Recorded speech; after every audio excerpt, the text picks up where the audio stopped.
மொத வந்து குடும்ப தலைவிக்கு 1000னா 1000 ரூபாய்க்கு வக்கில்ல எங்க ஆத்தாளுக்கு கொடுத்த. அப்புறம் அடுத்த 5 ஆண்டு வரும்போது 2000 தரம்ன்ற. அத வளர்ந்துருச்சு. இதெல்லாம் வளர்ச்சியில வருது. நல்ல ஆட்சி கொடுத்தால் எதுக்கு காசு கொடுக்க வர்ற நீ? எதுக்கு எதுக்கு? அறிவு சமூகம், அறிவார்ந்த சமூகம் சிந்திச்சு பார்த்து இந்த தேர்தலிலே வாக்கு செலுத்த வேண்டும்.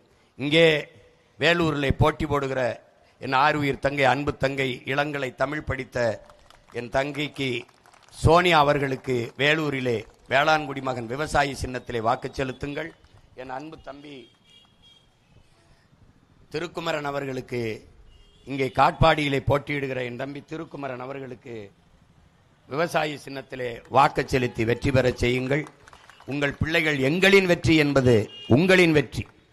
மக்களுக்காக மக்களிடமிருந்தே வந்த பிள்ளைகள். அதை புரிந்து கொள்ள வேண்டும். உங்கள் முன்னால் நிற்கிற மகன் சீமான் யார்? அமைச்சர் மகனா? முதலமைச்சர் வாரிசா? அப்பா செத்தா மகன், மகன் செத்தா பேரன், அப்படியா? இல்ல ஒரு கட்சியிலிருந்து இன்னொரு கட்சியை பிரிச்சுக்கிட்டு வந்தவனா? இல்ல பல லட்சம் கோடி பல ஆயிரம் கோடி பணத்தை ஒதுக்கி ஒதுக்கி வச்சு அதை பாதுகாக்க அரசியலுக்கு வந்தவனா? இல்லை இல்லை.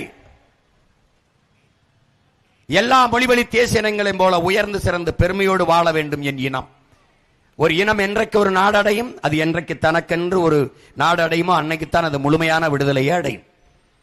அந்த விடுதலை அடைவதற்கு போராடியவன் எங்கள் உயிர் தலைவன் மேதகுவே பிரபாகரன் அவர்கள். அந்த விடுதலை போராட்டத்தை பயங்கரவாதம், தீவிரவாதம், பிரிவினவாதம் என்று பழி சுமத்தி இந்த நாடுகள் அழித்து முடித்தது. அதிலே 1,70,000 மக்கள் ஈராண்டுக்குள் கொண்டு குவிக்கப்பட்டோம். அந்த பிணத்தின் குவியலுக்கு இடையிலே பிரசவிக்கப்பட்ட மகன்தான் உங்கள் முன்னால் நிற்கிற மகன்.